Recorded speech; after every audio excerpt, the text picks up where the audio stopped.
जय हिंद। नमस्कार साथियों, कैसे हैं आप सभी लोग। उम्मीद करते हैं कि आप सभी लोग अच्छे होंगे और आप सभी लोग की तैयारी जो है बिल्कुल अच्छी तरीके से चल रही होगी।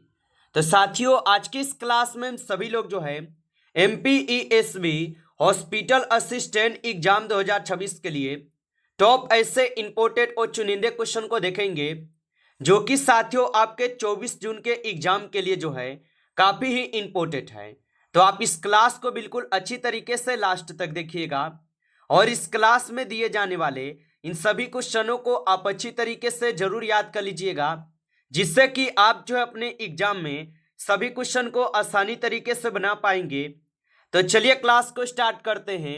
उनसे पहले यदि आप इस चैनल पे पहली बार जुड़े हैं तो आप जो है इस चैनल को सब्सक्राइब कर लीजिए और सब्सक्राइब करके ऑल नोटिफिकेशन को ऑल पे दबा के जुड़ जाइए, जिससे कि जब भी कोई नई क्लास हो सबसे पहले क्लास का नोटिफिकेशन आपके पास जो है पहुंच सके। तो आप इस चैनल को सब्सक्राइब कर लीजिए, साथ ही साथ आप जो है इस क्लास को भी लाइक जरूर कर लीजिएगा। तो चलिए क्लास को स्टार्ट करते हैं और देखिएगा क्वेश्चन क्या पूछा है। क्वेश्चन पूछे गए हैं कि फ्रांस में क्रांति से पहले कौन सा वर्ग सभी करों का भुगतान करता था। चलिए बताएंगे। ये सभी क्वेश्चन काफी इंपोर्टेंट और चुनिंदे क्वेश्चन है जो कि आपके एग्जाम में 100% आपको ये सभी क्वेश्चन पूछे जाएंगे और बताएंगे आप कि फ्रांस में क्रांति से पहले कौन सा वर्ग सभी करों का भुगतान करता था। तो याद रखेंगे यहाँ पे इस क्वेश्चन का सही जवाब ऑप्शन यहाँ पे जो है सी हो जाएंगे, तृतीय स्टेट। ऑप्शन सी सही जवाब है, तृतीय स्टेट हो जाएंगे। चलिए अगला प्रश्न देखिएगा। प्रश्न यहाँ पे पूछे गए हैं और प्रश्न क्या पूछा गया आपसे कि सूरदास के काव्य में किस रस की प्रधानता है। चलिए बताएंगे आप। तो सूरदास के काव्य में किस रस की प्रधानता है। तो सूरदास के काव्य में किस कर की प्रधानता होगा। तो याद रखेंगे इसमें हो जाएंगे वत्सलय रस के। ऑप्शन सी सही जवाब है, वत्सलय रस के होगा। चलिए अगला प्रश्न देखेंगे। प्रश्न यहाँ पे पूछा है और प्रश्न पूछा है कि प्रथम विश्व युद्ध के दौरान अमेरिका के राष्ट्रपति कौन थे। तो याद रखेंगे कि प्रथम विश्व युद्ध के दौरान अमेरिका के राष्ट्रपति कौन थे। तो याद रखेंगे इनके राष्ट्रपति कौन हो जाएंगे। तो इनके राष्ट्रपति थे वुडरो विल्सन। ऑप्शन यहाँ पे 20 क्वेश्चन का जो है सही जवाब होगा। चलिए अगला प्रश्न देखेंगे। प्रश्न यहाँ पे पूछे गए हैं कि राम लक्ष्मण परशुराम संवाद में लक्ष्मण ने परशुराम के किस स्वभाव पर व्यंग्य किया है। तो याद रखेंगे यह किए हैं किस पे। तो यहाँ पे इस क्वेश्चन का सही जवाब ऑप्शन बी हो जाएंगे। चलिए अगला प्रश्न देखेंगे। प्रश्न यहाँ पे दिए गए हैं और प्रश्न पूछा है कि भारत में गन्ने का सबसे बड़ा उत्पादक राज्य कौन सा है। चलिए बताइएगा। तो भारत में गन्ने का सबसे बड़ा उत्पादक राज्य कौन सा है। तो भारत में गन्ने का सबसे बड़ा उत्पादक राज्य जो है यहाँ पे हो जाएंगे आप सभी लोग का उत्तर प्रदेश। ऑप्शन सी करेंगे सही जवाब, उत्तर प्रदेश से हो जाएंगे। चलिए अगला प्रश्न देखिएगा। प्रश्न दिए गए 7वें नंबर कि भारत में राज्य सरकार का वास्तविक प्रमुख कौन होता है। चलिए बताइएगा आप। तो भारत में राज्य सरकार का वास्तविक प्रमुख कौन होता है। तो याद रखेंगे इनका वास्तविक प्रमुख होते हैं मुख्यमंत्री। ऑप्शन बी सही जवाब है, मुख्यमंत्री होते हैं। चलिए अगला प्रश्न देखेंगे। प्रश्न यहाँ पे पूछा है 8 नंबर और प्रश्न पूछा है कि पवन शब्द का सही संधि विच्छेद क्या है। चलिए बताइएगा आप। तो पवन शब्द का सही संधि विच्छेद क्या है। तो पवन शब्द का सही संधि विच्छेद जो है पौ जोड़ अन हो जाएंगे। ऑप्शन यहाँ पे 20 क्वेश्चन का जो है सही जवाब है। चलिए अगला प्रश्न देखेंगे। प्रश्न यहाँ पे 9 नंबर है और प्रश्न क्या पूछा है कि औद्योगिक क्रांति का अनुभव करने वाला पहला देश कौन सा था। चलिए बताएंगे आप। तो औद्योगिक क्रांति का अनुभव करने वाला पहला देश कौन सा था। तो याद रखेंगे यहाँ पे सही जवाब सी हो जाएंगे, इंग्लैंड। ऑप्शन सी सही जवाब है। चलिए अगला प्रश्न देखिएगा। प्रश्न यहाँ पे है कि बाल गोविंद भगत पाठ में भगत जी किसे अपना साहेब मानते थे। चलिए बताइएगा आप। तो बाल गोविंद भगत पाठ में भगत जी किसे अपना साहब मानते थे। तो याद रखेंगे ये मानते थे किसे, तो ये मानते थे आपके कबीर को। ऑप्शन यहाँ पे बी सही जवाब है, कबीर को मानते थे। चलिए अगला प्रश्न देखेंगे। प्रश्न यहाँ पे पूछे गए 11वें नंबर, और प्रश्न पूछा है कि किस नदी को बिहार का शोक जो है कहा जाता है। चलिए बताएंगे, तो किस नदी को बिहार का शोक कहा जाता है। तो याद रखेंगे कि बिहार का शोक जो है कोसी नदी को कहे जाते हैं। ऑप्शन बी सही जवाब है, कोसी नदी को। चलिए अगला प्रश्न देखेंगे। प्रश्न यहाँ पे पूछे गए हैं कि अत्यधिक शब्द में कौन सी संधि है। चलिए बताएंगे आप, तो अत्यधिक शब्द में कौन सी संधि होगा। तो अत्यधिक शब्द में जो है यहाँ पे यन संधि होगा। ऑप्शन ए सही जवाब है, यन संधि हो जाएंगे। चलिए अगला प्रश्न देखेंगे। प्रश्न पूछा गया है कि संयुक्त राष्ट्र संघ की स्थापना किस वर्ष हुई थी। चलिए बताएंगे आप, तो संयुक्त राष्ट्र संघ की स्थापना किस वर्ष हुई थी। तो संयुक्त राष्ट्र संघ की जो स्थापना हुई थी, इनकी स्थापना किए गए थे 1945 में। ऑप्शन बी सही जवाब है, 1945 में हुए थे। चलिए अगला प्रश्न देखेंगे। प्रश्न यहाँ पे पूछे गए हैं कि यथाशक्ति में कौन सा समास है। चलिए बताइएगा आप, तो यथाशक्ति में कौन सा समास होगा। तो यथाशक्ति में हो जाएंगे आपके अवयवी भाव समास। ऑप्शन बी सही जवाब है, अवयवी भाव समास है।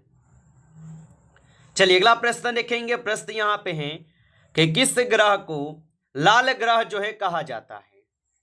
चलिए बताएंगे आप कि किस ग्रह को लाल ग्रह कहा जाता है। तो याद रख लीजिएगा, मंगल ग्रह को लाल ग्रह भी कहते हैं। ऑप्शन बी सही जवाब है, मंगल ग्रह को। चलिए अगला प्रश्न यहाँ पे दिए गए हैं कि भ्रमत गीत के रचयिता जो है कौन है। तो भ्रमत गीत के रचयिता कौन है। तो भ्रमर गीत के जो रचयिता होगा, इस गीत के रचयिता है सूरदास। ऑप्शन बी सही जवाब है, सूरदास होगा। चलिए अगला प्रश्न देखेंगे। प्रश्न यहाँ पे पूछे गए हैं, क्या प्रश्न पूछा गया कि विश्व की सबसे लंबी नदी जो है कौन सी है। चलिए बताएंगे। और आप अभी तक इस क्लास को जो है लाइक नहीं किए हैं, तो क्लास को आप लाइक कर लीजिए। नए जुड़े हैं आप इस चैनल पे, तो चैनल को सब्सक्राइब करके ऑल नोटिफिकेशन को भी ऑल पे दबा के जुड़ जाइए, जिससे कि जब भी कोई नई क्लास हो, सबसे पहले जो है क्लास का नोटिफिकेशन आपके पास पहुंच सके। तो आप इस चैनल को सब्सक्राइब कर लीजिएगा और बताइएगा कि विश्व की सबसे लंबी नदी कौन सी है। तो नील नदी जो है ये विश्व की सबसे लंबी नदी है। ऑप्शन बी सही जवाब है। और आप लोग कमेंट करके बताइए कि भारत की सबसे लंबी नदी कौन सी है। चलिए अगला प्रश्न देखिए। प्रश्न यहाँ पे पूछा है कि कनक कनकते सो गुनी में कौन सा अलंकार है। तो कनक कनकते सो गुनी में जो है यहाँ पे यमक अलंकार हो जाएगा।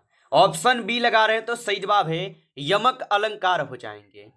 आगे देखिए अगला प्रश्न यहाँ पे पूछे गए 90 नंबर, और प्रश्न क्या पूछा है कि इंकलाब जिंदाबाद का जो नारा है ये किसने दिया था। काफी इंपॉर्टेंट क्वेश्चन है कि इंकलाब जिंदाबाद का नारा किसने दिया था। तो इंकलाब जिंदाबाद का नारा जो है दिए गए थे भगत सिंह के द्वारा। ऑप्शन यहाँ पे बी सही जवाब है, भगत सिंह के द्वारा दिए गए। आगे देखिए अगला प्रश्न यहाँ पे दिए गए हैं कि माता का आंचल पाठ के लेखक कौन है। चलिए बताइएगा, तो माता का आंचल पाठ के लेखक कौन है। तो याद रखेंगे इस पाठ के लेखक है शिव पूजन सहाय। ऑप्शन यहाँ पे बी सही जवाब है, शिव पूजन सहाय होगा। आगे देखिए अगला प्रश्न यहाँ पे दिए गए 21 नंबर कि लोकसभा में कुल कितने सदस्य होते हैं। चलिए बताएंगे आप, तो लोकसभा में कुल कितने सदस्य होते हैं। तो याद रखेंगे आपकी लोकसभा में जो है कुल आपके 543 सदस्य होते हैं। ऑप्शन यहाँ पे बी सही जवाब होगा। और आप लोग बताइए कि राज्यसभा में जो है कितने सदस्य होते हैं। चलिए कमेंट करके बताइए कि राज्यसभा में कितने सदस्य होते हैं अधिकतम। चलिए अगला प्रश्न देखेंगे कि दोहा छंद के पहले और तीसरे चरण में कितनी मात्राएं होती है। तो दोहा छंद के पहले और तीसरे चरण में कितनी मात्राएं होती है। तो याद रखेंगे इनमें होते हैं 13 मात्राएं। ऑप्शन यहाँ पे बी सही जवाब है, 13 मात्राएं। आगे देखिए अगला प्रश्न यहाँ पे दिए गए हैं, और प्रश्न क्या पूछा है कि भारत में कॉफी का सबसे बड़ा उत्पादक राज्य कौन सा है। तो भारत में कॉफी का सबसे बड़ा उत्पादक राज्य कौन सा है। तो भारत में कॉफी का सबसे बड़ा उत्पादक राज्य जो है यहां पे हो जाएंगे आप सभी लोग का कौन, तो आप बताएंगे कर्नाटक है। ऑप्शन सी सही जवाब है, कर्नाटक हो जाएंगे। चलिए अगला प्रश्न देखेंगे। प्रश्न पूछा है कि नयन का संधि विच्छेद जो है क्या होगा। तो याद रखेंगे कि नयन का संधि विच्छेद क्या होगा। तो नयन का संधि विच्छेद हो जाएंगे नेज और अन। ऑप्शन यहां पे बी सही जवाब है, नेज और अन होगा। आगे देखिए अगला प्रश्न यहां पे दिए गए 25 नंबर कि भारत में किसी राज्य के राज्यपाल की नियुक्ति कौन करता है। तो भारत में किसी राज्य के राज्यपाल की जो नियुक्ति है, ये नियुक्ति किए जाते हैं आपके राष्ट्रपति के द्वारा। ऑप्शन यहां पे बी सही जवाब है, राष्ट्रपति के द्वारा। चलिए अगला प्रश्न देखेंगे। प्रश्न यहां पे पूछे गए 26 नंबर कि प्रत्येक शब्द में कौन सी संधि है। चलिए बताएंगे। तो प्रत्येक शब्द में कौन सी संधि है।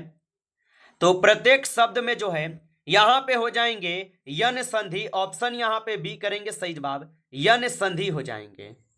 चलिए अगला प्रश्न देखेंगे। प्रश्न यहां पे पूछा है 27 नंबर कि नीति आयोग का मुख्यालय किस शहर में स्थित है। चलिए बताएंगे आप। तो नीति आयोग का मुख्यालय किस शहर में स्थित है। तो नीति आयोग का जो मुख्यालय है ये हो जाएंगे आप सभी लोग के नई दिल्ली में। ऑप्शन बी करेंगे सही जवाब, नई दिल्ली में हो जाएंगे। चलिए अगला प्रश्न देखेंगे। प्रश्न यहां पे पूछे गए हैं कि आंखों का तारा होना मुहावरे का अर्थ क्या है। तो आंखों का तारा मुहावरे का अर्थ क्या होगा। तो आंखों का तारा मुहावरे का अर्थ होता है बहुत प्यारा होना। ऑप्शन ए यहां पे इस क्वेश्चन का सही जवाब होगा। चलिए अगला प्रश्न देखेंगे। 29 नंबर क्वेश्चन है कि कौन सी काल्पनिक रेखा यूपी के मिर्जापुर से गुजरती है। चलिए बताएंगे आप कि कौन सी काल्पनिक रेखा यूपी के मिर्जापुर से गुजरती है। तो याद रखेंगे यहां पे आपके हो जाएंगे भारत की मानक समय रेखा। ऑप्शन सी सही जवाब है। आगे देखिए अगला प्रश्न यहां पे दिए गए हैं 30 नंबर कि लंबोदर में कौन सा समास है। तो याद रखेंगे कि लंबोदर में कौन सा समास होगा। तो लंबोदर में हो जाएंगे आप सभी लोग का बहुब्रीहि समास। ऑप्शन सी सही जवाब है। आगे देखिए अगला प्रश्न यहां पे दिए गए हैं कि विश्व की सबसे ऊंची चोटी कौन सी है। तो याद रखेंगे कि विश्व की सबसे ऊंची चोटी जो है यहां पे हो जाएंगे माउंट एवरेस्ट। ऑप्शन बी सही जवाब है, माउंट एवरेस्ट जो विश्व की सबसे ऊंची चोटी है। चलिए अगला प्रश्न की ओर बढ़ते हैं और अगला प्रश्न यहां पे दिए गए हैं कि स्वागत का सही संधि विच्छेद क्या है। चलिए बताएंगे। तो स्वागत का सही संधि विच्छेद क्या होगा। तो स्वागत का सही संधि विच्छेद होता है सूज और आगत। ऑप्शन सी सही जवाब है, सूज और आगत होगा। आगे देखिए अगला प्रश्न यहां पे दिए गए हैं कि नगर निगम का प्रमुख जो है ना कौन होता है। चलिए बताएंगे। तो नगर निगम का प्रमुख कौन होता है। तो नगर निगम का जो प्रमुख होता है इसके प्रमुख होते हैं महापौर। ऑप्शन यहां पे बी सही जवाब है, महापौर हो जाएंगे। आगे देखिए अगला प्रश्न यहां पे पूछे गए कि करुण रस का अस्थायी भाव जो है क्या है। तो करुण रस का अस्थायी भाव क्या है। तो करुण रस का अस्थायी भाव हो जाएंगे यहां पे शोक। ऑप्शन सी सही जवाब है, शोक हो जाएंगे। चलिए अगला प्रश्न देखिएगा। प्रश्न यहां पे पूछे गए आपसे और प्रश्न क्या पूछा है, भारत की वित्तीय राजधानी किस बंदरगाह या शहर को कहा जाता है। तो भारत की वित्तीय राजधानी किस बंदरगाह या शहर को कहा जाता है। तो ये कहे जाते हैं मुंबई को। ऑप्शन सी सही जवाब है, मुंबई को कहे जाते हैं। नमस्कार साथियों, इस क्लास में आपके टॉप 35 क्वेश्चन थे जो काफी इंपॉर्टेंट क्वेश्चन थे। साथियों यदि आपको क्लास अच्छा लगा हो तो आप इस क्लास को लाइक कर लेंगे। नए जुड़े हैं आप इस चैनल पे तो चैनल को भी सब्सक्राइब करके ऑल नोटिफिकेशन को ऑल पे दबा के जुड़ जाइए, जिससे कि जब भी कोई नई क्लास हो सबसे पहले क्लास का नोटिफिकेशन आपके पास जो है पहुंच सके। तो आप इस चैनल को सब्सक्राइब कर लीजिएगा। चलिए फिर मिलते हैं आपसे एक नेक्स्ट टॉपिक के साथ नेक्स्ट क्लास में। तब तक के लिए जय हिंद, जय भारत।